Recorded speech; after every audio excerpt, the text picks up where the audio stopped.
please. Sir. If me and my 9 friends don't have enough...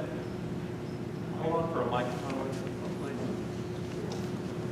please. If me and my 9 friends don't have enough capital to fund the business, I think I figured out the answer to this, but you didn't give it, so what is your answer? Where do I get the additional money to fund General Motors or something that takes a significant amount of money to create the infrastructure to build if it's no longer stockholders? And also, what happens to all the stockholders in America that have all that money in the stock market if we're going to shut down those businesses and make them co-ops? Well, those are 2 really different questions. Let me try to get at them. First, on the question of where you would get the money, let me answer it very practically and concretely. Here in the United States, as I travel, I'm increasingly confronted, it's been true now for a year and a half, by people who want to convert an existing business here in the United States from a capitalist, top-down hierarchical to a democratic workers' co-op. Sometimes it's the workers in an enterprise who want to make that change. Sometimes it's the employer. And often it's both. You might find that surprising, but you shouldn't. As our population gets older, you know, we are getting older as a people, the American people, a large number of folks who built a business in their lifetime are reaching retirement age, and they don't want to keep doing that. And they're presented with a number of problems. They need to sell the business because they want to live, in a sense, on that income or on that money for their retirement. They don't just want to therefore close down the business because that's really not workable. And they don't want to sell it to a big faceless multinational corporation because they have no confidence that they won't abusively rip it apart or neglect it or run it into the ground. So what are they going to do? They could sell it to their own workers. People invested in the job, invested in the business, who have spent a lifetime making their contributions. And then we discovered, just to show you the practical side of it, that in many states of the United States, not only is that perfectly legal and possible to do, but the tax laws make it such that an employer who does that will leave with more after-tax money from selling to his workers than he would by selling to a large corporation. The tax laws are written that way. So we now have our group, Democracy at Work. You have a little piece of paper that was handed out to give you an idea of our organization. We now have partners, a group of lawyers, accountants, credit specialists who've been doing this for 20 years because it's been going on in this country, even though it's under the radar, it's public and legal and all that. We now help those people make that transaction. And that's going on in the United States. And guess what?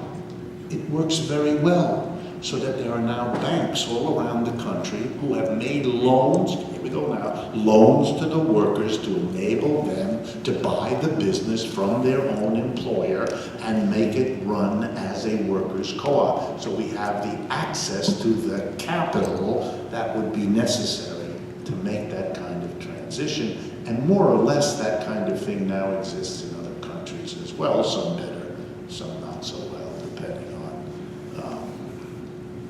how it goes. Second question, also very good. What about the people who own shares of stock in a company if it were to be transformed into a workers' co-op? What happens to them? Well, in the example I just gave you, they are bought out. That's what it would mean to buy. If the workers want to loan and buy out the owners, they could buy out shareholders. But let me go more to what I think you're pushing me towards, because you're quite right to do so. And there are really 2 options.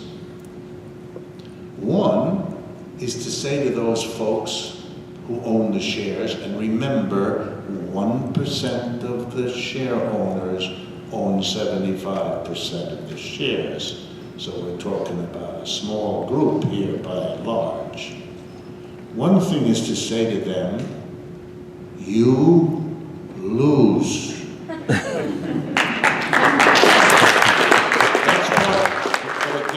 That's part of American history. Let me remind you, when Abraham Lincoln issued the Emancipation Proclamation, he said, all American slaves are free. You can get up and leave, and nobody can do anything about it.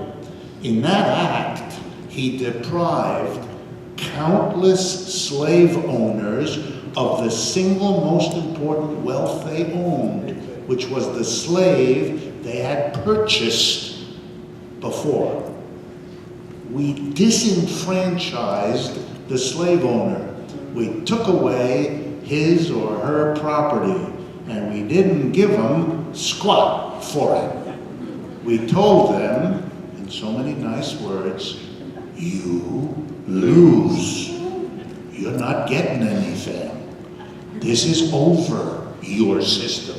That's why slavery was destroyed.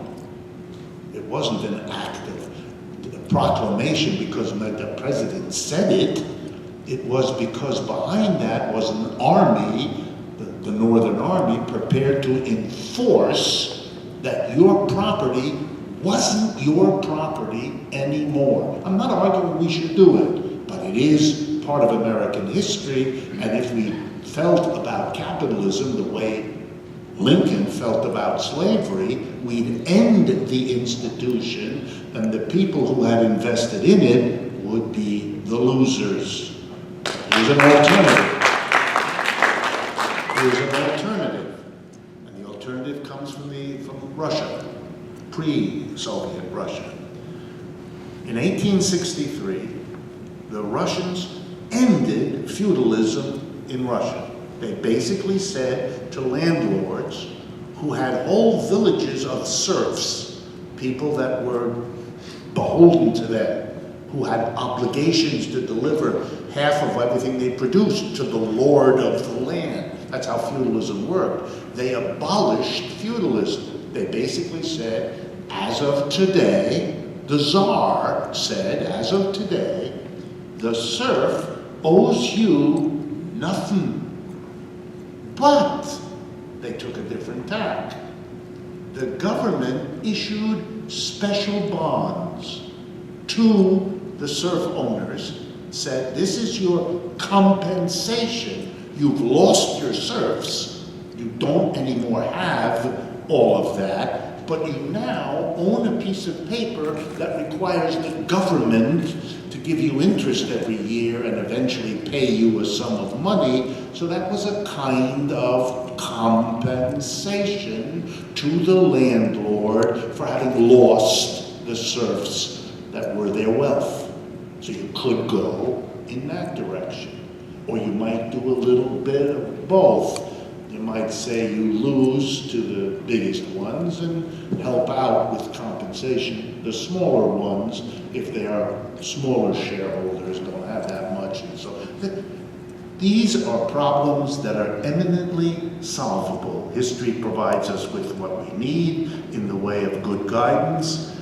This is only a political question. Do we have the people together or not to push for it? If we do, we're done. If we don't, then we're done in another way.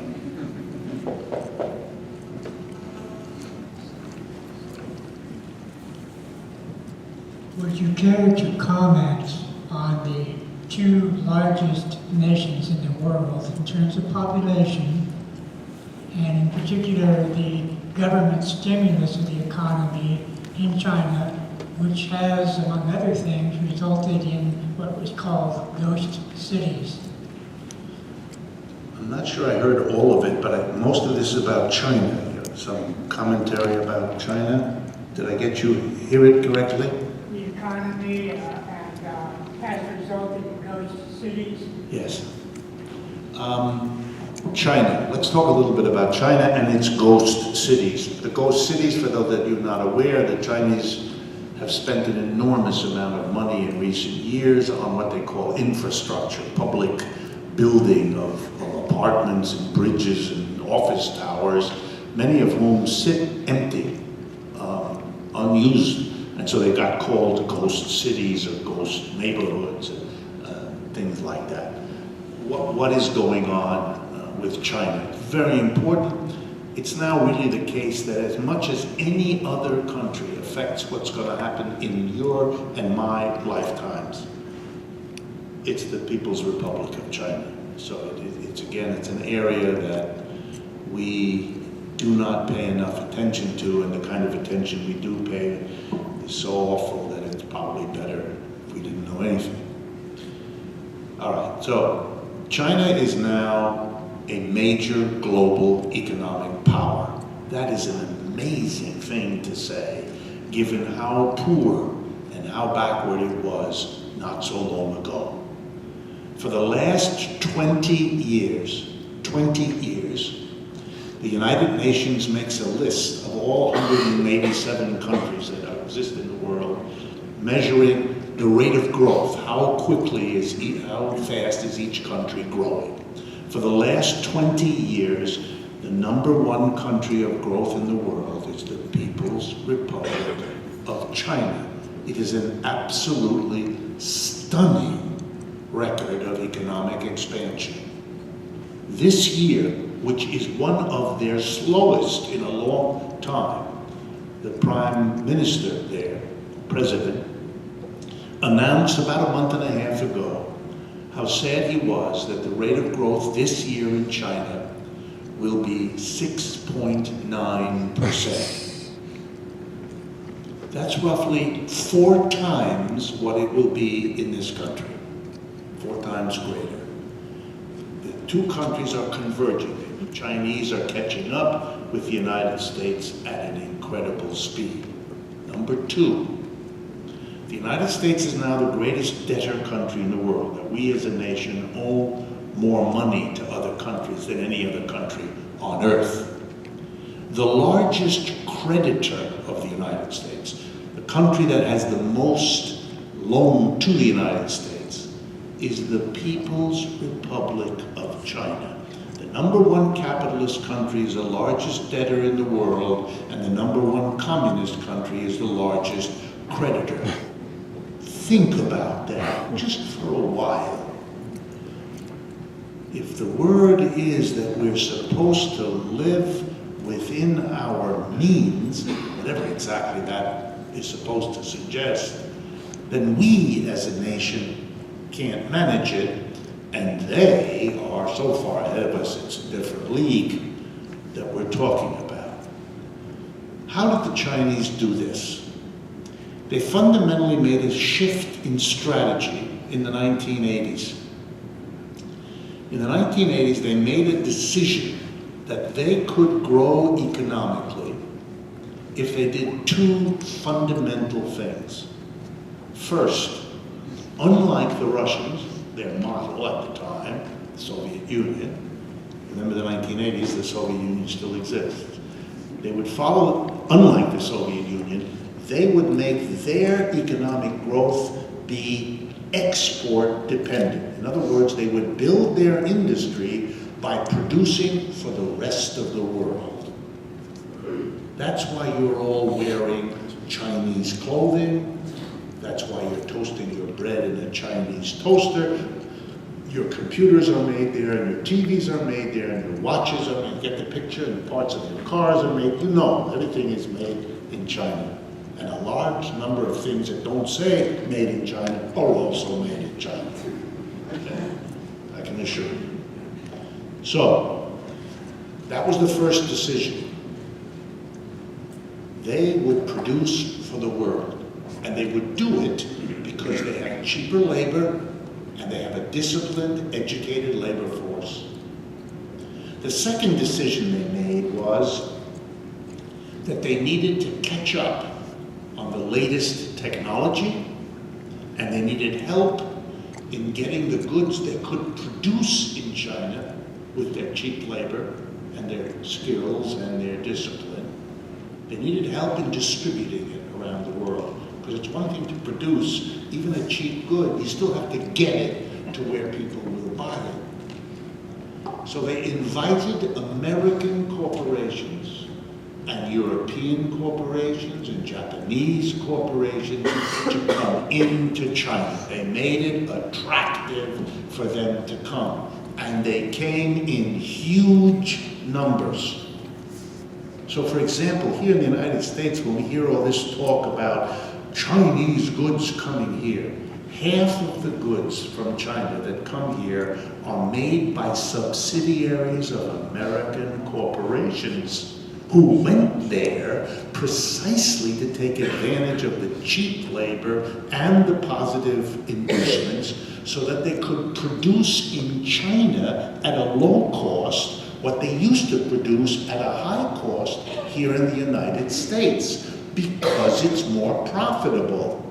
Even adding the expense of schlepping that stuff, halfway around the world, 10,000 miles of ocean, it's still cheaper than producing it 10 miles away. Which of course explains why modern capitalism has destroyed the oceans of the world. Because it was profitable. That's how capitalism works. It goes where the profit is. You used to buy a shirt made 100 miles away and brought here by truck. The mess up of the air and the water is small in that transaction. Now, your underpants come from 10,000 miles away. And they therefore have to use fuel like there's no tomorrow and spew all the results into the ocean, killing the fish, killing the water, messing the air. Why? Because people don't take the environment into account? Stop. It's because it's profitable, which is what, in a capitalist system, that we go in a profit plan. They did, and we all live with asthma as a result. The Chinese brought in foreign companies in massive amounts. But that still leaves the last point. How did they get it distributed? They had to get the problem solved. Okay, we've got our workers, we've got the foreigners coming in, setting up businesses like crazy, helping us in China set up parallel businesses, but we still have a problem. How do we get it distributed to where all the Europeans and Americans can buy the stuff we make? Enter Walmart. Very important. Walmart is a small, uninteresting, boring, incompetent department store in Dipsy Doodle, Arkansas. What is it? Bentonville? Which is it? Bentonville. Bentonville. Okay, I don't mean to be disrespectful. I am being disrespectful. I don't mean. Walmart cuts a deal. Brilliant of Walmart. The deal is, we'll be the agent for the People's Republic of China. Without the Chinese, the Walmart could never have become what it is now, the largest private employer in the country. They brought cheap Chinese goods to every American town. They became a multi-billion-dollar operation by being the agent of the communists in China. Can you believe it? That's how capitalism works. There's an old joke that when a leftist joke, there's an old joke that says, when finally the capitalists are home, they will have sold the noose to the people who hang them. Because they didn't make a money. They didn't pay quite attention to what was going to happen with the news, but they knew they could make it money. Walmart and China are partners. It's very important to understand that. Without Walmart, China would have had a real problem. It could produce, but it couldn't distribute. Walmart solved the distribution problem of China in the United States and other places. And China enabled Walmart. This is a marriage made, well, you figure it out. That's how this was, and the Chinese, therefore, are in what situation? Last point of it, to answer the question. The Chinese are now in a problem. They hitched their star to selling exports to the West. In 2008, the Western capitalism collapsed on them, and they were in a jam. They had built everything up, calling themselves Marxists, but they hadn't planned on capitalism crashing, which for Marxists is a bit strange. But they did, and so now they're in a jam, in a serious jam. And what they're trying to do is to shift their economy from one dependent on exports to one with an internal market that sustains it, more on the model of the United States or Europe as a whole. So they're rapidly building up their own internal economic system, and they're not doing it slowly. They're doing it very fast, and they build ahead of their population. They build empty cities, hoping that they can fill them, but they really feel they have no choice but to have the government building everything to keep going, because the rest of the world is not buying stuff from China the way they had hoped and planned, and which wasn't the case up until recently, but isn't now. That's the great issue in China. It's really important you understand this. The Chinese have a terrible difficulty. They have moved 300-400 million people off of the countryside in China into the cities and the urban areas, particularly along the coast, from the interior. This process took hundreds of years in Europe, moving the agricultural people into the cities and towns. In 25 years, the Chinese have moved an equivalent number of people. It is a mind-blowing transformation that they are under. But there's no way for those people to go back. The land cannot sustain them. They have to find work in the cities. And if the Chinese cannot provide work for the people they've moved into the cities, there will be a revolutionary explosion in China that will transform everything in all of our lives. Something is going on there that is very serious, and they're working their rear ends off to try to solve. That's their problem. Much more important than anything else economically that they're doing is this transition from an export-dependent economy into one that can be self-sustaining. That's make or break it for those governments there now, and that's what they're focused on. And that's why they have these empty cities as they try to keep things going. They're giving a lot of people jobs building the city. The detail that they have no one to put in it yet is secondary to having to keep the system going. Very similar to us, we just solved that problem a little differently. Sorry it takes so long, but the question's complicated. Well, I keep going round and round on the thing about the 1% and the whole story of how they've been manipulating and re-manipulating so that all of us sort of at the bottom are making less and less money. But it seems unsustainable on its face because we can spend less and less money buying their goods. So at some point, it all sort of collapses.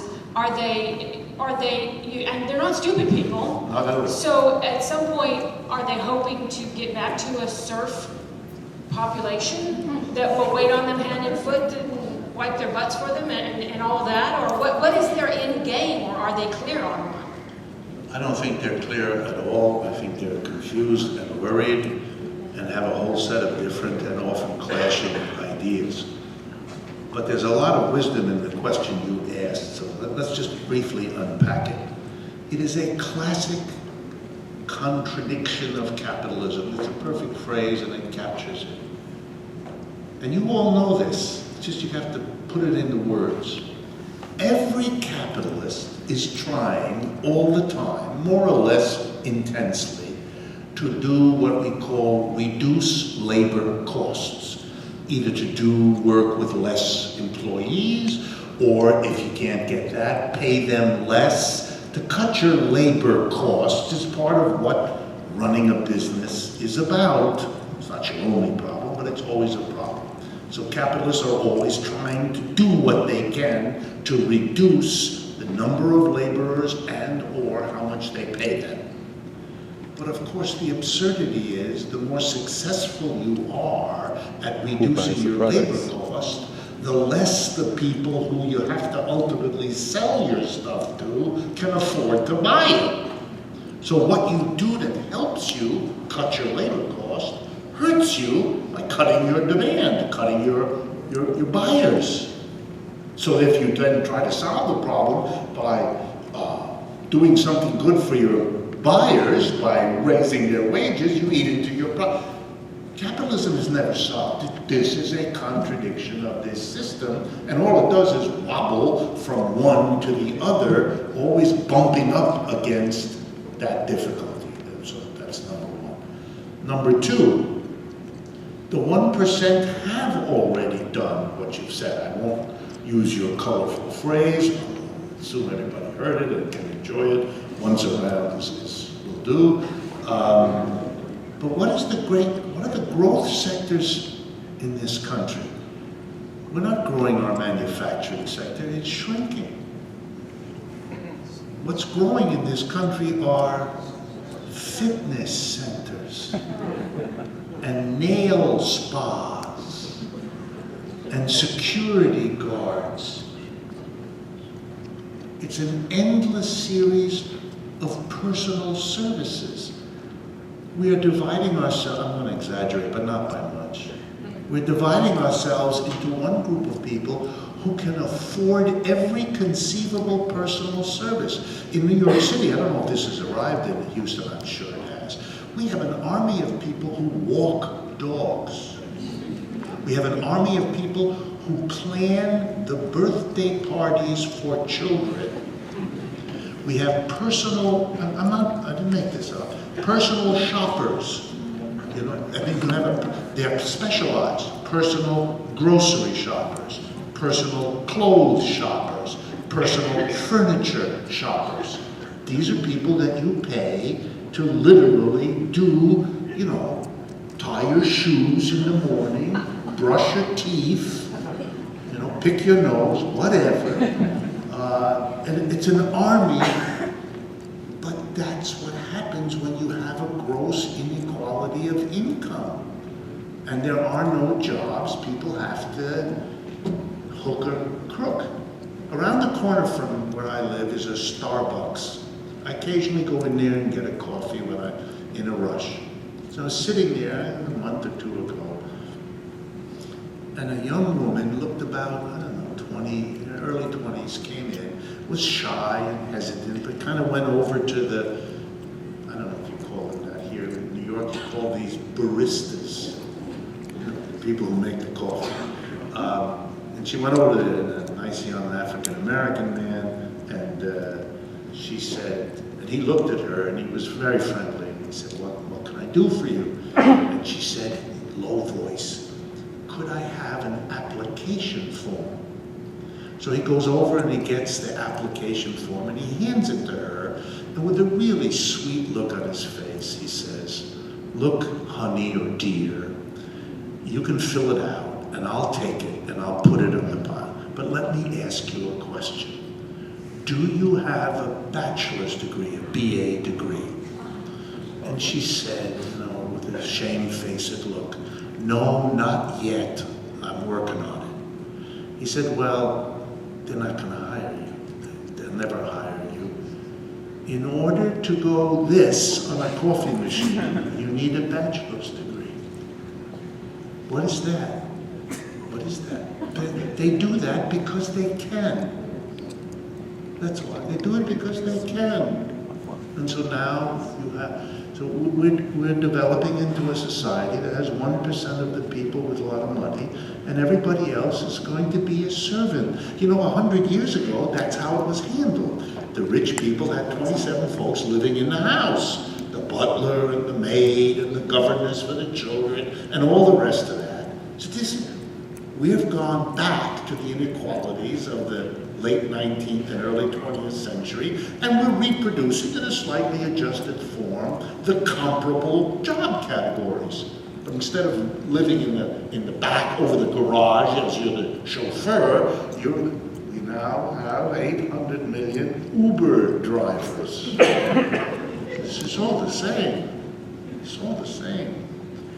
And for them, this is how, you see, once upon a time, when American companies were American, they had to worry that the Americans to whom they sold everything had to have enough money to buy this stuff.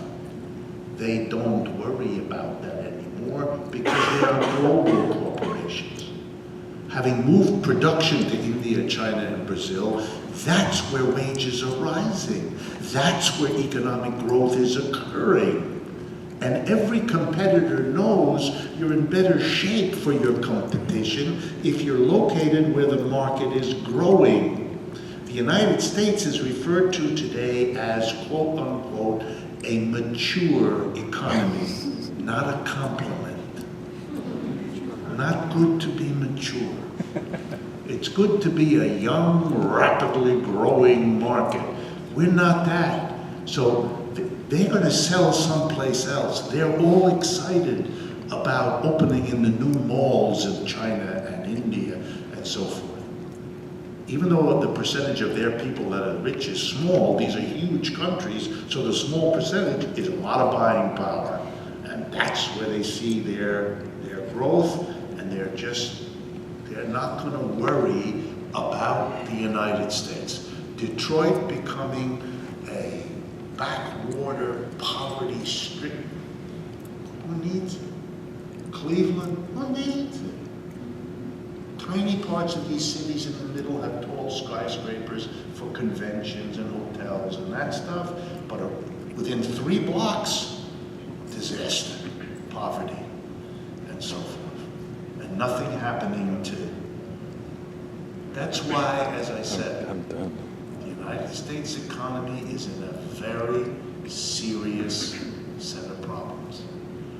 You know, we papered over the fact that our wages aren't going up since the 1970s by becoming a debt-ridden country. We bought everything for the last 30 years on credit. We can't do that anymore. We can't sustain the credit the debts we have, our homes, our cars, our credit cards, and now our student loans.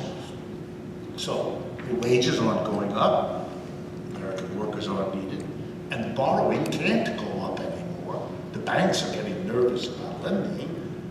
You've all gotten, or you should have gotten, letters over the last 2 or 3 years from your bank that the conditions for your credit cards are being tightened, et cetera, et cetera. If you're not getting those letters and you're getting solicitations, you're in even bigger trouble. So don't take them too seriously. So where's the growth going to come from? Who's going to buy in this country? With what? People coming out of college are not getting the jobs they once did. They're being baristas. In case you haven't looked, baristas don't get very much money. One of the reasons we have a movement of $15 an hour is that we have an army of angry young people who are working those crappy jobs and know that they're getting paid too little and are angry enough to begin to move around. And that's why you see the demonstrations all over the country. That's another sign of how that's part of the abandonment of the United States by large numbers of American corporations. The grass is greener somewhere else. Look, we did very well as a nation. For the first 200 years, capitalists invested here, built the factories here, built the storehouses here, and the offices here. They concentrated it here, and we as a people, a rising standard of living. But the same profit motive that made them do that is now driving them somewhere else. Over the last 7 years, the wages in America have gone nowhere. The wages in China have zoomed. We are the working class that's going nowhere, not the Chinese. Their incomes are rising so fast that some firms are now leaving China to go to places like Vietnam, where it's still even cheaper than it is to produce in China. So the struggles, and that's dangerous for the Chinese. So they are fighting their struggles to hold on to their system. It's a world in very very tumultuous transformation. And all of that should be part of your awareness and thinking so that you can become politically active in a progressive way. But you live in a society which barely hints at most of this to you. And it's also very hard for you to get your head around this, because what passes for economic information and news is so awful.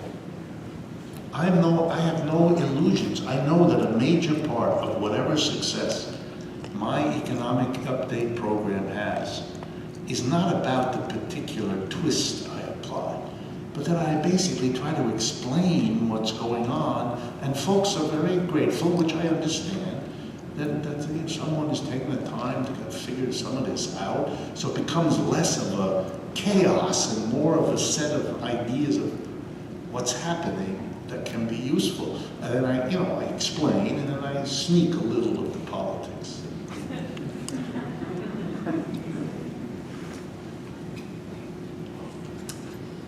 Moving to the level of international struggle.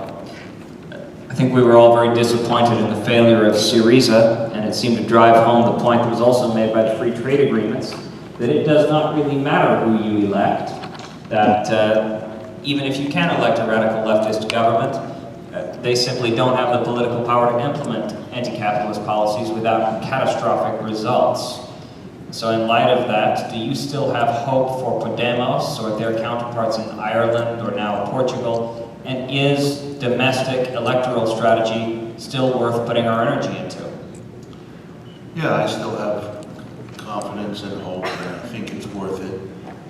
But I understand your point, and the point is well taken. The Syriza government had every reason to fight, but it was basically made impossible. I mean, for those of you that may not understand what happened, the traditional politics in Greece for the last 30, 40 years was very like the United States. They had two political parties in the middle, a rough equivalent of the Democrats and a rough equivalent of the Republicans.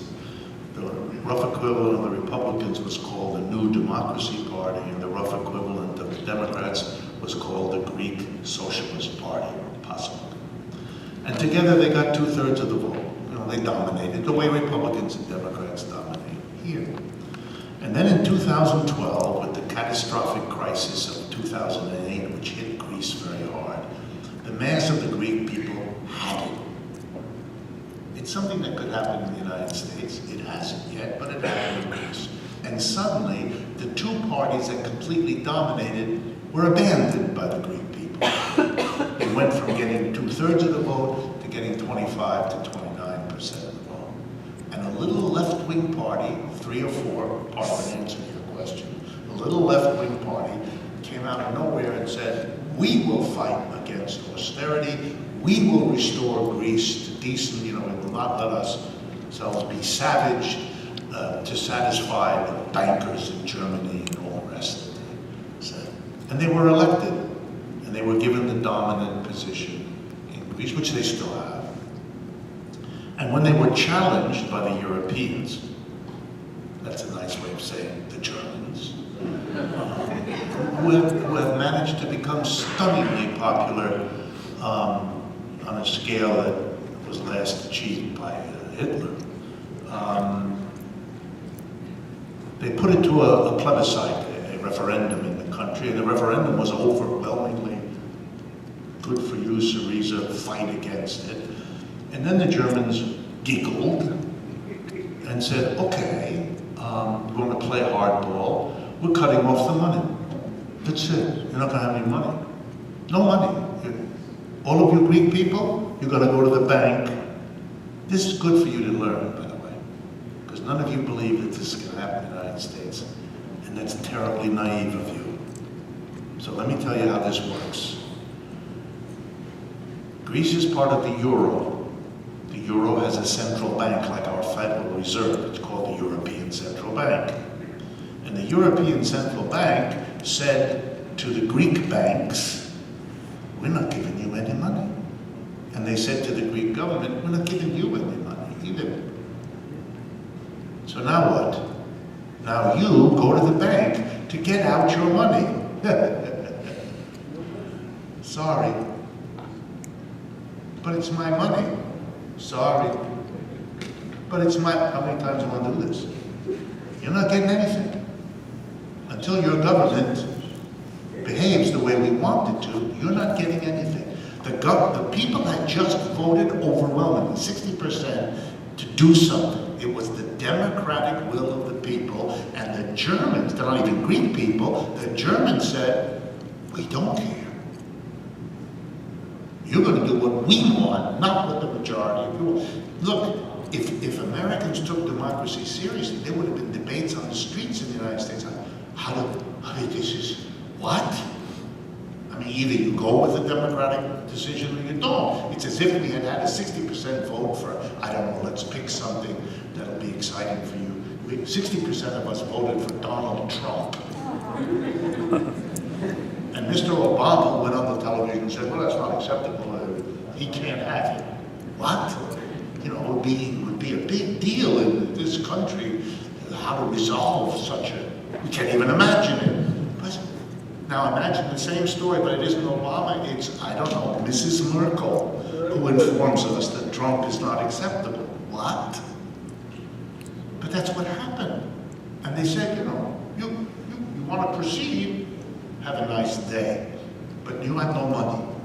What the Greeks would have had to do is immediately issue their own money, go back to their old currency, the drachma, or some other currency, which they weren't prepared to do, and nobody would accept. It would have been, Greece would have been in a mess. Nobody knows how to navigate, because nobody's been in that situation for so long that they can't remember.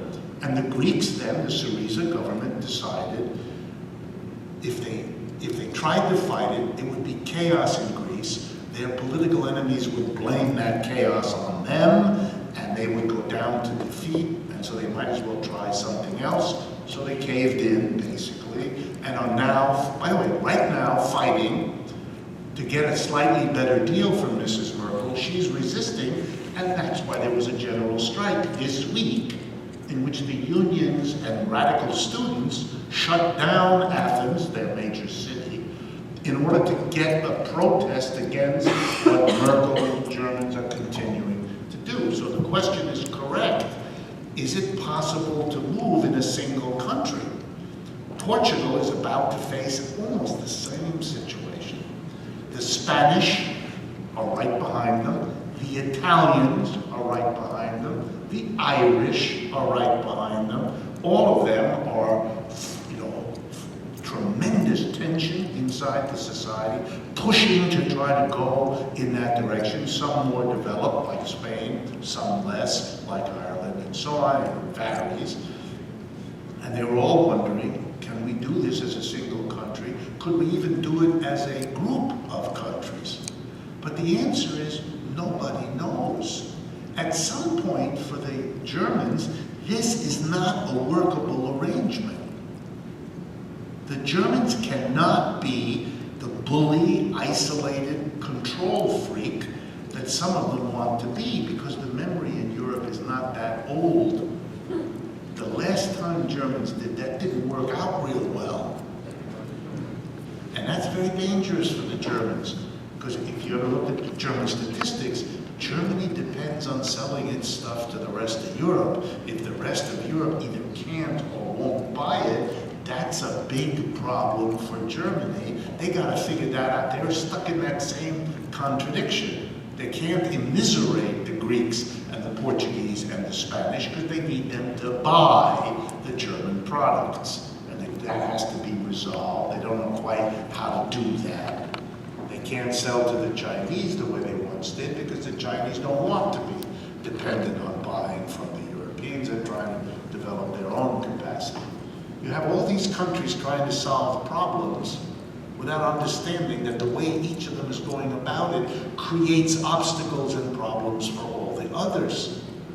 That's why, for me, I don't see this as a conspiracy. I see this as a disintegrating system that is falling apart because each of its parts is trying to solve problems problems without understanding the worsening of other people's problems that is occurring as they try to solve their own, and there's no... It's one of the problems of the United States not being as dominant. In a way, for a while, it was solved because the United States was so powerful relative to everybody else that everybody kind of had to fall into line with whatever the United States did. That's done because of China, because of other things. That's not the case. The United States is losing in Iraq, it's losing in Afghanistan. I know this is hard for Americans to hear. It's not going well, folks. And you can watch on TV one smart bomb and one drone attack after another. It's not going well. And I'm being as polite as I know how. Read French and German newspapers, you'll see they enjoy explaining how it isn't going well for the United States. Just like we enjoy poking a little at them. But you do learn a little bit of what's going on. And the great defeat of ISIS or whatever monster, you will be reading, if you haven't, what happened today in Paris. Great defeat of these people. Nope. Theater, PR, television, but the reality is completely different. Terrible. Last I heard, it was 40 or 50 people were killed. 100. How many? 100. 100. Okay, so it's sorry. Also in Lebanon. Modern technology. Yeah, so it's a terrible event, but it also shows you the people that we claim victory over don't seem to go over you.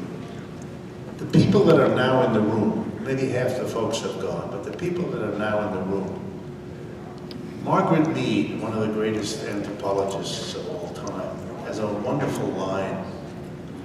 And she said something like this: never be upset that a meeting of people interested in social change was small and only had a handful of people.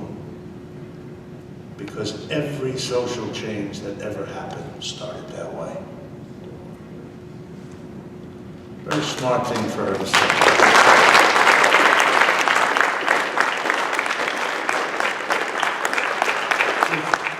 My point is simple. Look around this room. The people that are in this room now, if you could get yourselves together to be supportive and to work together with this radio station, you are in a position to do things in Houston. I understand how Republican it is. But you're in a position to do things in Houston with this number of people, with this level of commitment, with a radio station that's willing to work with you. These are incredible assets, incredible capabilities. A radio station, a staff of people, all of you who came, not even to speak of all of those who came and had to go. That's the most important resource any social movement for change ever could hope for. You're already here. And your reaction to the things I've said indicate you're already well advanced in your thinking. You figured most of this out anyway. You've got everything necessary. Now just take the next step. Overcome that 40-year terrorization of the American people that getting together with others in a group is some kind of scary, taboo thing. If you get over that, man, things are going to change in this country very quickly. Thank you very much.